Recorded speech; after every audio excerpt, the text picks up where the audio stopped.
ஸ்ரேயாஸ் ஐயர் ஒரு இன்டர்வியூல வந்து அந்த ஒமிஷன் பத்தி பேசியிருக்காரு. அது பாத்தீங்களா? நான் பார்த்தேன். என்ன ஒரு பெரிய மனசு. பெரிய வேற வழி கிடையாதுங்க. பெரிய மனசு பண்ற மாதிரி தான் பேசி ஆகணும். ஆனா அவருக்கு இருந்த ஃப்ரஸ்ட்ரேஷன் ரொம்ப அண்டர்ஸ்டாண்டபிள். ஏன்னா இவ்வளவு நல்லா பெர்ஃபார்ம் பண்ணியிருக்காரு. இந்த சீசன்ல one of the best performing பிளேயரா இருந்திருக்காரு அந்த ஐபிஎல்ல. அந்த ரோல்ல அவரோட பெட்டரான யாராச்சும் ஒருத்தங்க இருக்கிறாங்க அப்படின்னா ஒரு கொஸ்டின் மார்க் தான். லெட்ஸ் சே இப்போ ஒருவேளை சூரியகுமார் யாதவ் தான் நான் தான் ஒன் டவுன் ஆட போறேன் அப்படின்னு சொல்லியிருந்தா மேபி லைக் அது வந்து ஒரு திஸ் ஆர் தட் மாதிரி திலக் வர்மா வந்து ஒரு டாப் ரேங்கரா இருக்காரு T20ல இப்போ. அதேதான். இப்போ சோ அந்த இடத்துல திலக் வர்மா தான் ஆட போறாரு. இப்போ பெஸ்ட் பெர்ஃபார்மர் யாருன்னு பாத்தீங்கன்னா திலக் வர்மாவும் ஸ்ரேயஸான்னு பார்த்தோன்னா வித்தவுட் டவுட் ஸ்ரேயஸ் தான்.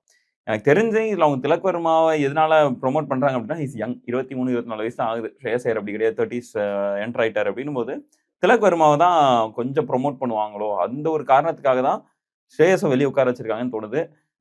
அதை தாண்டி எதுவும் காரணம் இருக்குமான்றது எனக்கு தெரியல. ஏன்னா இவ்வளவு நல்ல பெர்ஃபார்மரை வந்து நீங்க வெளியே உட்கார வைக்க வேண்டிய அவசியமே இல்லை.